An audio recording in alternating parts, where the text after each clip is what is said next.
Michael Einziger, we met when he was in the 9th grade in high school. This young man became one of the biggest rock stars in the world.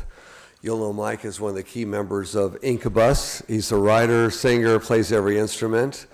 Anne-Marie is one of the greatest violinists in the world. Maybe the only person in the world that has loaned a Stradivarius whenever she wants to play. And they're dear friends of Eloise's and ours, and because of this event, he's also, by the way, a student of Harvard. He's been here for a couple of years. He actually took a break from the band for 2 years. They didn't go on tour, so he could attend Harvard. But when Eloise got involved with everything here, they said, Eloise, let's lend a helping hand, and by gosh, we're going to perform for you. So you've got two superstars of the world here this evening. They wanted to do a little performance for you. Mike, Anne-Marie.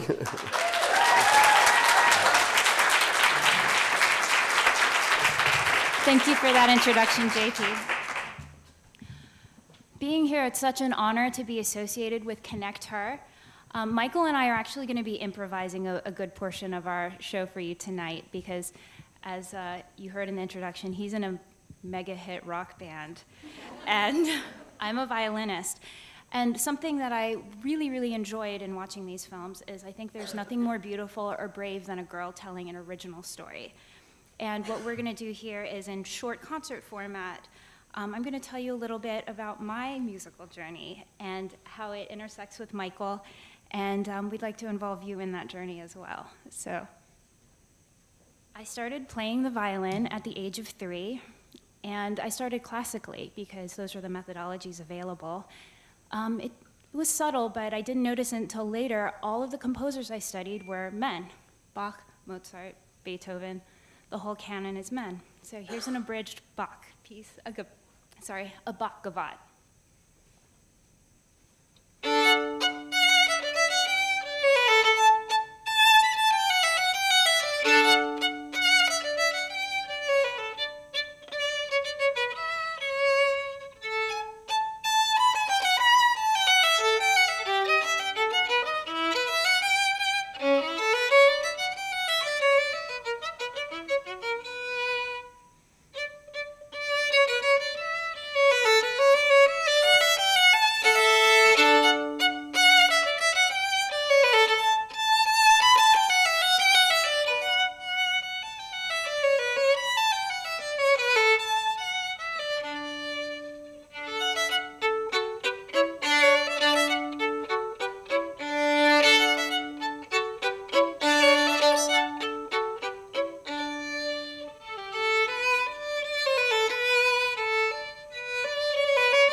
Bach was the beginning, that's where the journey started, but also part of my upbringing. My mother, the classical trained pianist, very much approved of my classical lessons, but my father, a bluegrass banjo player, also was injecting a lot of fiddle tune into my life.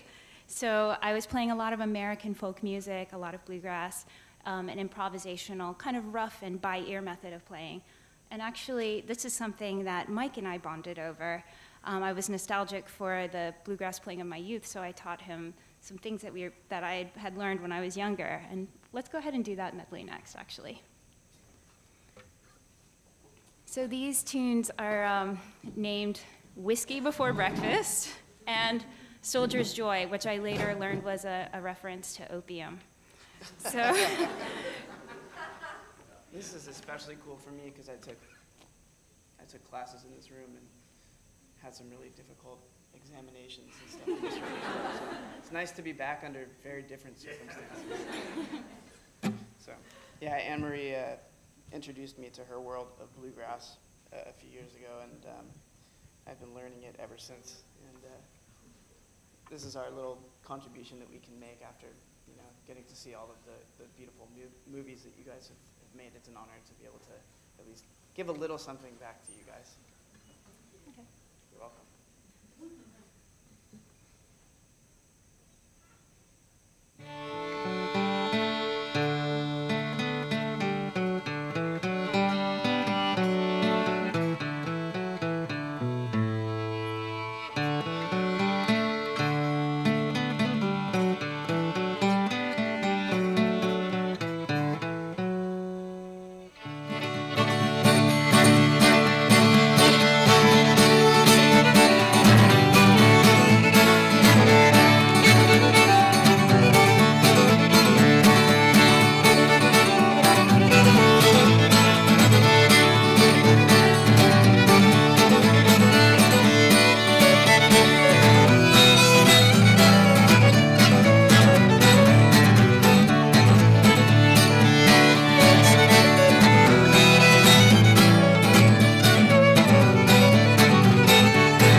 I'm going to continue the story. Mike actually, because he's so humble, he'll never mention this, but after learning bluegrass, he did a collaboration, a songwriting collaboration with a DJ named Avicii. And they wrote a global world hit called Wake Me Up that is like house music mixed with like bluegrass guitar strumming. So that's where the bluegrass journey took Mike. My journey continues because having skills as a classical violinist and as a bluegrass fiddler, they kind of are in mutually exclusive worlds. For some reason, classical people are very, I'm trying to think of the word, purist. And it's the same thing with traditional bluegrass music. They're skeptical if you read music. They're skeptical if you're a young Asian girl. So I had these uphill battles where I had trained and studied for so long but felt excluded by my own community. And the place that really embraced me ended up being the rock and roll world, because the ability to have technique and then also improvise was valued by them. And so my first tour that I ever did was with Jethro Tull, and he asked me to do an original composition. He actually told me to play Bach or whatever. So I wrote a piece called Bach or Whatever. It's a little bit Bach inspired, a very Vivaldi inspired, and then a little bit of a rock twist in there.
All right, 30 more seconds of concert, and then I know we have to go, but I'm really excited because the next part of my journey is that I entered into the film scoring world. And this is something I'm really excited to share because it's also a market where there are very few women. I work very closely with Hans Zimmer. I've been scoring major motion pictures with him for the past 5 years. And in that vein, I'd like to actually play that theme from Blue Skies that we saw today because it was really moving, and I listened to it and jotted it down. I think it's in A minor, and I will probably make some creative artistic interpretations there.